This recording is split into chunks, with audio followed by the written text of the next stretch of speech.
Hello friends, welcome to Angel academy digital ક્લાસમાં આપણો દોસ્ત સમ્રાટ સામત ગઢવી ચર્ચા ચાલુ રાખીશું.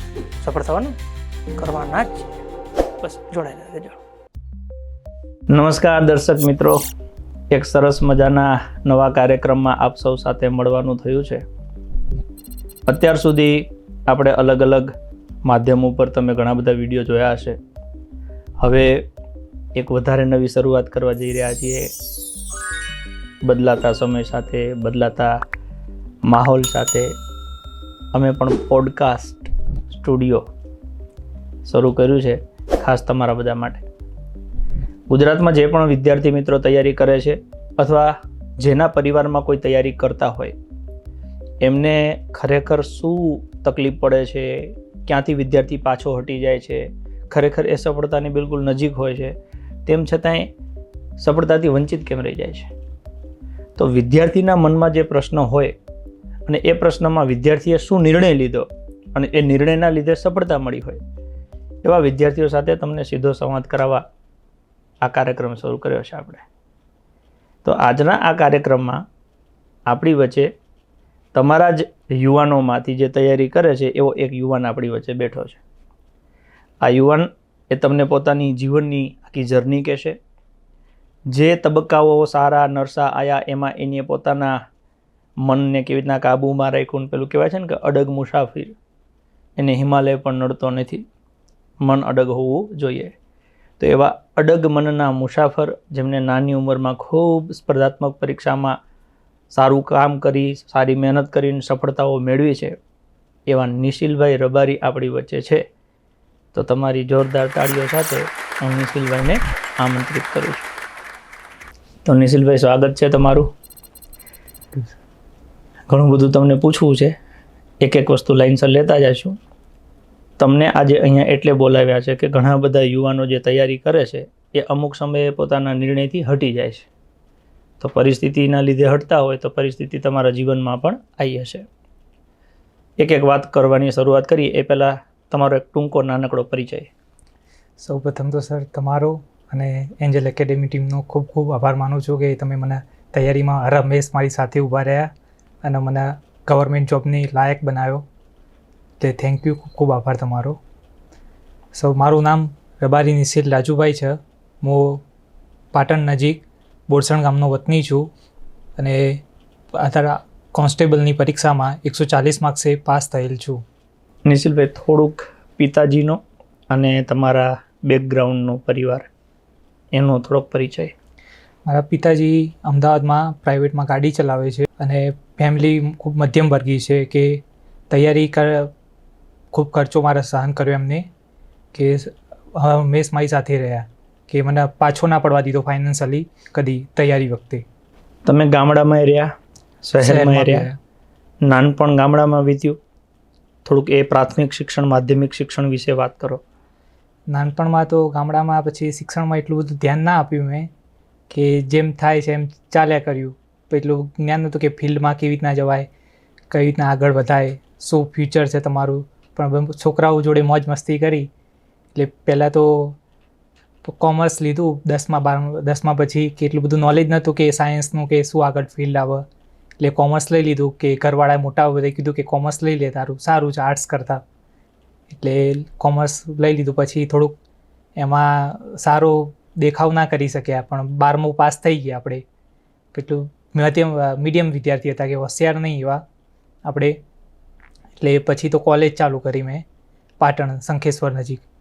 ત્યાં એક્સ તરીકે કોલેજ કરી મેં, કેમ કે ઘરની પરિસ્થિતિ એટલી એવી નથી કે હું કોલેજ કરી શકું અને નોકરી કરવાની હતી જરૂર. એટલે સૌ તમે નોકરી જોડે કોલેજ કરી અને કોલેજ પણ પાસ કરી સારા ગુણે. એટલે તમે જ્યારે કોલેજમાં હતા એ દરમિયાન સાથે સાથે નોકરી પણ કરતા? નોકરી કરી, એક્સ તરીકે કોલેજ કરી. તો પગાર કેટલોક મળતો હતો એમાં? 12,000 13,000. 12-13,000. તો એમાં આમ વ્યવસ્થિત ચાલતું હતું બધું?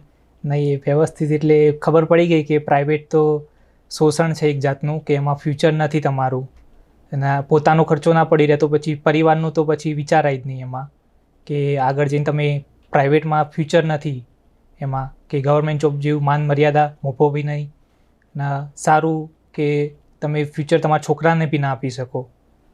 તો ઘરની આર્થિક પરિસ્થિતિના લીધે નોકરી કરવી પડી કે ઈચ્છા હતી?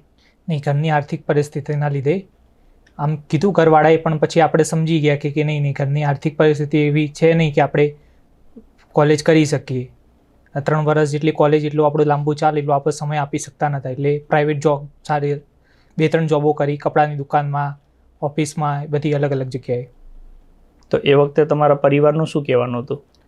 પરિવારે કીધું કે તું નોકરીની તૈયારી કર, કંઈક બીજું કર, પણ જોબમાં તારું પણ મોકો પરિસ્થિતિ એવી નથી કે આપણે કરી શકીએ જોબ, કે આ પ્રાઇવેટની તૈયારી, પ્રાઇવેટ સાથે તૈયારી કરી શકીએ. એટલે મેં પછી જોબ જ કરવાનું પ્રિફેર કર્યું. પણ પ્રાઇવેટમાં એવા 2-3 અનુભવો થયા કે નહીં, આમાંથી પૂરું નહીં પડે આપણું, કે ફ્યુચર આપણું આમાં નથી સારું. એટલે પછી મેં ગવર્મેન્ટ જોબ પાછળ પ્રયાણ કરવાનું શરૂ કર્યું. સૌથી પહેલાં વિચાર ક્યારે આવ્યો સરકારી નોકરીનો, અથવા તો કઈ નોકરી કરશું એવું કંઈ? સૌથી પહેલાં વિચાર આવ્યો કે 2-3 મિત્રો મારા પાસ થયા વર્તુળમાં, તો એમનો થોડોક પરિવારમાં ઇજ્જતે વધી ગઈ અને પૈસા બી એમાં કે સારા ફ્યુચર સેટ થઈ ગયું એમનું. તો મને બી વિચાર આવ્યો કે નહીં, આપણા આ લાઈન સારી છે કે એમાં જશું તો બધું મળી રહેશે, માન વધશે, બધું થઈ જશે, પૈસાની રીતે બી આગળ તકલીફ નહીં પડે.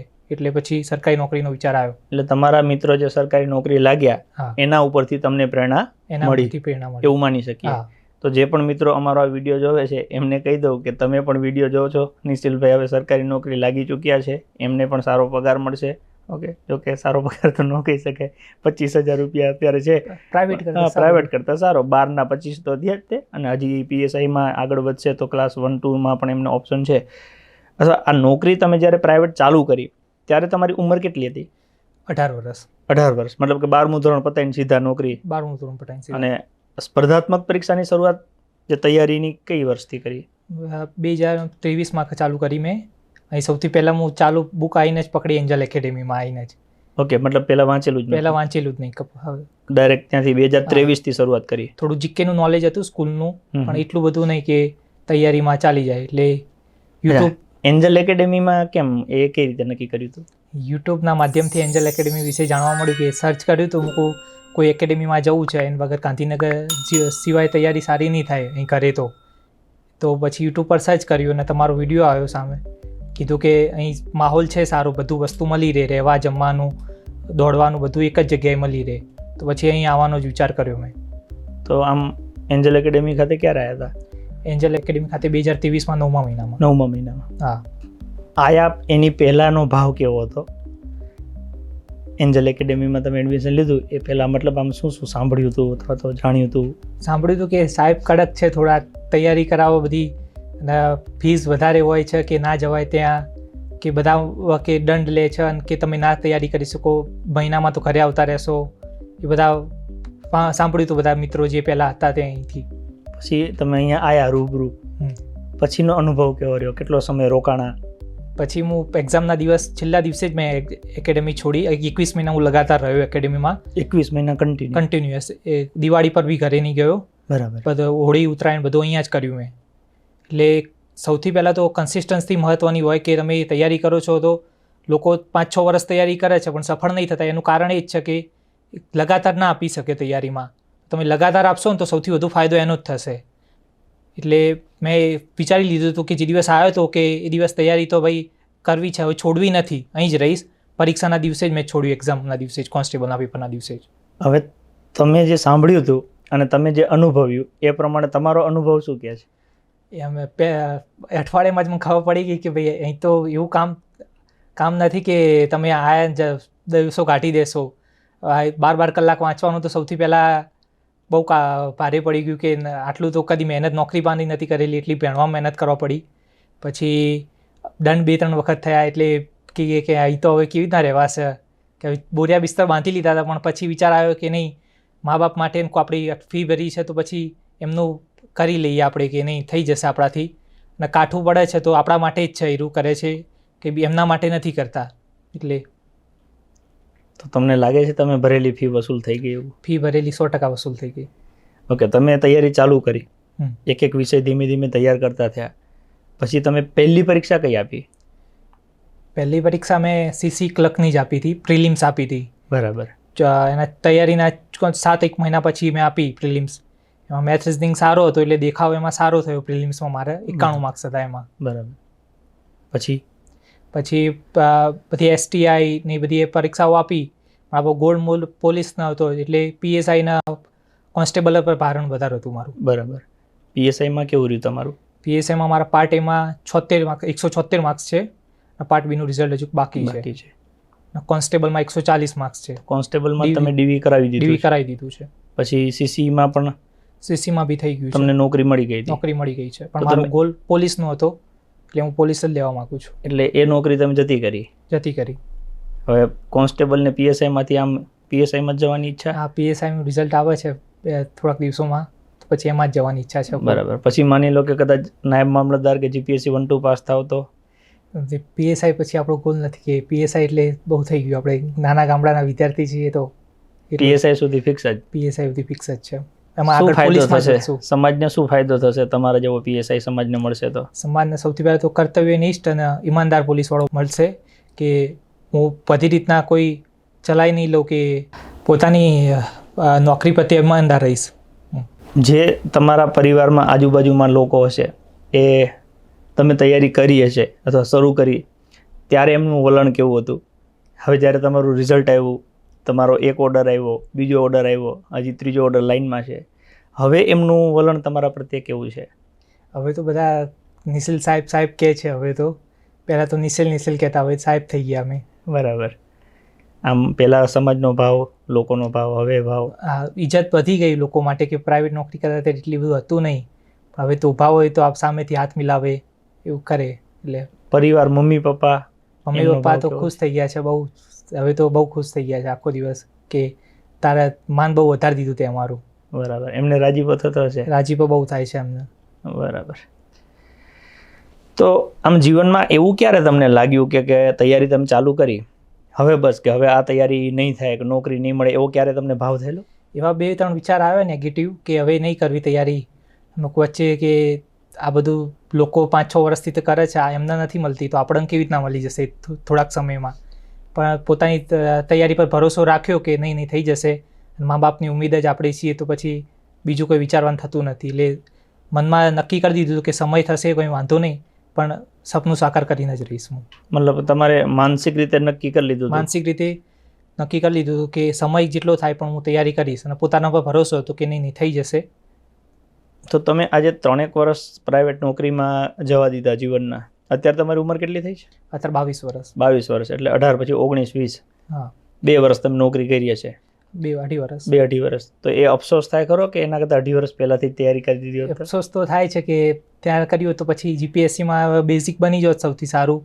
અત્યારે તો કદાચ નોકરીમાં મેળ પડી ગયો હોત સારી બીજી કોઈ, પણ થયું એટલે હવે કીધું કે અનુભવ ના લીધો હોત ને પ્રાઇવેટનો તો તૈયારીમાં પછી વધારે રસ ના દાખવ્યો હોત કે ભાઈ ના તૈયારી થાય. પણ પ્રાઇવેટમાં અનુભવ થઈ ગયો એટલે પછી ખબર પડી કે નહીં, સરકારી સિવાય આગળ ફિલ્ડ સારી નથી કે બીજી. ટૂંકમાં તમે પ્રાઇવેટ નોકરી કરી તો એનો અનુભવ થઈ ગયો કે આના કરતાં તો સરકારીમાં મહેનત કરવી વધારે સારી.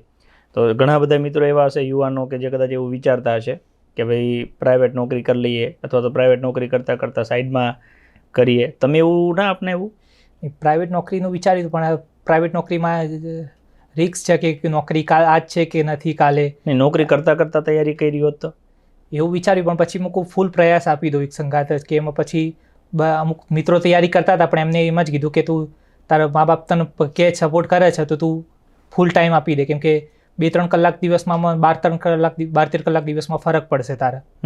તો એમને કીધું કર તૈયારી. તો પછી માની લો કે તમે ઘરે જીવનમાં જ્યારે પણ ધોરણ 10, 12 ભણ્યા છો, બધું ઘરે ભણ્યા છો, હા, તો એમાં તમે વધુ કેટલા કલાક મહેનત કરી હશે? વધુ બોર્ડ 10-12ના બોર્ડ વખતે મેં કરી હતી, પણ એટલું 7-8 કલાક જ. અને પછી અહીંયા એન્જલ એકેડેમીમાં? અહીં તો નોર્મલ દિવસ મારો 10-12 કલાકનો થતો. 10-12 કલાક. પરીક્ષા સમય તો મેં 16-17 કલાક સુધી ખેંચી લેતો. એટલે લોકો ઘણી વખતે વિદ્યાર્થીઓ કહેતા હોય કે શું 16-17 કલાક વાંચી શકાય? હા, 16-17 કલાક તમે ટાર્ગેટ લઈને બેસ્યા હો કે પરીક્ષા આવે છે, મારે કરવું જ પડશે, અને તમારા મનમાં ગોલ હોય તો તમે કરી શકો એટલે બિંદાસથી. બીજું નિશિલભાઈ એ છે કે આજના જમાનામાં છોકરું મા બાપ મૂકી શકે પણ મોબાઈલ મૂકી શકે નહીં. તો તમે આ સમય દરમિયાન મોબાઈલ સાથે કેવી રીતના સંપર્કમાં રહેતા હતા? મોબાઈલ તો કેવું છે કે તૈયારીમાં તમારો તમે કેવી રીતના યુઝ કરો છો અને એના પર છે. બાકી તમે મોબાઈલ તમને બનાવી શકે છે અને તમે બનતા હો તો રોકી પણ શકે છે. એ ડિસ્ટ્રેક્શન સૌથી મોટું મોબાઈલ જ છે. અને તમારે સૌથી સારો પાર્ટનર બી તૈયારીમાં મોબાઈલ જ છે. તો તમે મોબાઈલનો સદુપયોગ કરો તો તમારે થઈ જશે કમ્પ્લીટ. પછી માની લો કે ઘણી વખતે અહીંયા એન્જલ એકેડેમીમાં એવું કે દંડ ને પેનલ્ટી ભરવામાં આવે છે, તો કદાચ કોઈ કારણસર તમે પેનલ્ટી ભરેલી છે? કારણો તો બહુ વખત મેં પેનલ્ટી ભરી છે, કેમ કે 21 મહિના જેવું રહ્યો તો પછી ભૂલો અમુક વખત થઈ જાય, તો મેં 6-7 વખત દંડ ભરેલો છે, મોબાઈલમાં બી વાતોમાં બી. પણ પછી એમ જ થતું કે નહીં, આપણા સારા માટે જ દંડ છે એટલે હું ભરી દેતો, કે પોતાનું કે એમના માટે નથી કે દંડ લેવા માગે છે, પણ આપણા ભલા માટે લેવા માગે છે, કે આપણે આવી ભૂલ બીજી વખત ના કરીએ એના માટે. તો એ ઘરે બી વાત થતી હશે ને, દંડ ભર્યા હશે એની? ઘરે વાત થતી, પણ એરા કહેતા કે તું શું કરે છે, ભણવા મોકલ્યો છે ને આ બધું કરે છે. તો હું કહું કે નહીં હવે નહીં થાય, નેક્સ્ટ ટાઈમ આ ભૂલ થઈ ગઈ મારી, એમ એ કરી દેતા પૈસા. ગુસ્સો આવતો હશે? ગુસ્સો કરતા, પણ એમને કહેતા કે તું ભણવા પર ફોકસ કર, હવે બધું મૂકી દે. અમારા ઉપર ગુસ્સો તો આવતો હશે ને? એ શરૂઆતમાં કે નહીં થતું કે મહેશભાઈ દંડ લઈ લે મારો, તો પછી 1000 રૂપિયા લઈ લીધો, તો હું કહું હવે નહીં રહેવું, અહીં જતો રહું. પણ કીધું કે નહીં, હવે આપણા સારા માટે લીધો છે એમને, કે તમારું આગળ જઈને એમનું કોઈ હતો નહીં સ્વાર્થ કે આને હું હેરાન કરું કે મોબાઈલ લઈ લેવાનું તકલીફ પડશે, પણ એમને કીધું કે તારા ભલા માટે જ લઈએ છીએ અમે, તું મોબાઈલ લઈશ તો તારા મમ્મી પપ્પાના જ પૈસા બગાડે છે તું અહીં. જે પ્રમાણે અહીંયા એન્જલ એકેડેમીમાં નિયમો ચાલે છે, એવા નિયમો વિશે ગુજરાતમાં ક્યાંય સાંભળ્યું પણ છે ખરું? નહીં, એવું કંઈ સાંભળ્યું નથી એક જગ્યાએ. વિદ્યાર્થીઓના હિતમાં છે? વિદ્યાર્થીઓના હિતમાં જો તમારે તૈયારી કરવી હોય તો વિદ્યાર્થીના હિતમાં છે કે આવી જગ્યાએ તૈયારી કરવી હોય તો નહીં મળે. બાકી તમે પછી મસ્તી કરવા આવ્યા છો તો તમને કાઠો નિયમો ખૂબ ભારે જ પડશે. કોઈ વિદ્યાર્થી હોય જે તમારી પાસે કંઈક માર્ગદર્શન લેવા માટે આવે, માની લો કે ભાઈ મારે સરકારી નોકરીની તૈયારી કરવી છે, તો કદાચ ઇન્ડિવિજ્યુઅલ વ્યક્તિગત તમને મળી શકે ના મળી શકે. અત્યારે આપણે એવું માની લઈએ કે કોઈ વ્યક્તિ તમારી પાસે આવીને પૂછે છે કે ભાઈ મારે તૈયારી કરવી છે, તો તમે એને કઈ રીતે સમજાવશો? સૌથી પહેલાં તો તમે ફિલ્ડમાં આવો છો તો સમય લઈને આવો, કે 6 મહિના 8 મહિના એવું નહીં, કે 1.5 વર્ષનો તો સમય લઈને મિનિમમ આવો કે તમે આપી શકશો. અને કોઈ બી સોર્સ તમે બુકનો ફોલો કરો છો તો એ બુકનો સોર્સ જ પહેલા દિવસથી છેલ્લા દિવસ સુધી એ જ ફોલો કરવાનો, કે નહીં કે આ વખતે મેં આ કર્યું બીજા ચોપડા લાવી દઉં. એક વિષયની 5 પુસ્તકો લાવવા કરતાં એક જ વિષયની પુસ્તક 5 વખત વાંચવી સારી. ડિસ્ટ્રેક્ટ થવું નહીં, કે અને સમય આપવો તો પછી નોકરી છોડી દેવી મારા ખ્યાલથી. 1-1.5 વર્ષમાં કંઈ થઈ નહીં જાય મોટું, પણ તમે એક સંગાત સમય આપી દેશો ને તો તમને બહુ ફાયદો થશે. તો હવે તમે PSI સુધીનું મન બનાવી લીધું છે? હા. પછી એમાં આગળ વધવું છે, બીજી આગળ નથી વધવું? પોલીસ લાઈનમાં વધવું છે. પછી તમારા પરિવારમાં બીજા નાના ભાઈ બહેન કે કોઈ ખરા? કે મોટો ભાઈ છે પણ એ તો નોકરી કરે છે પ્રાઇવેટ ઓલરેડી. એ ભણેલા છે? એ ભણવામાં એને મારા જેવું જ હતું, ઇન્ટરેસ્ટ નહોતો ઓછો એમને. બરાબર. તો હવે તમને પાસ થયેલા જોઈને એને કંઈ અંદરથી થતું નહીં હોય?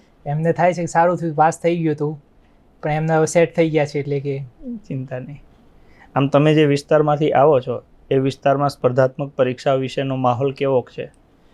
સ્પર્ધાત્મક પરીક્ષાનો અમારા ગામના છોકરા 2-3 પાસ થયેલા હતા, એમનાથી જ મેં લીધું ઇન્સ્પિરેશન, કે એમના જોડે એમને કીધું કે તૈયારી કર તું, સારો સ્કોપ છે આમાં. માનો કે કદાચ કોઈ તૈયારી કરે ને સરકારી નોકરી નથી લાગતા, તો એમના માટે બીજો કોઈ સ્કોપ ખરો? બીજો સ્કોપ તમે તૈયારી કરી છે, તમે નોલેજ એક જાતનું આવી ગયું છે તમારે, તો તમે 10-12 કલાક કર્યું છે તો તમે બસ 10-12 કલાક કોઈ ફિલ્ડમાં ધંધામાં આપશો તો બી તમારું એમાં ફ્યુચર સારું જ થશે.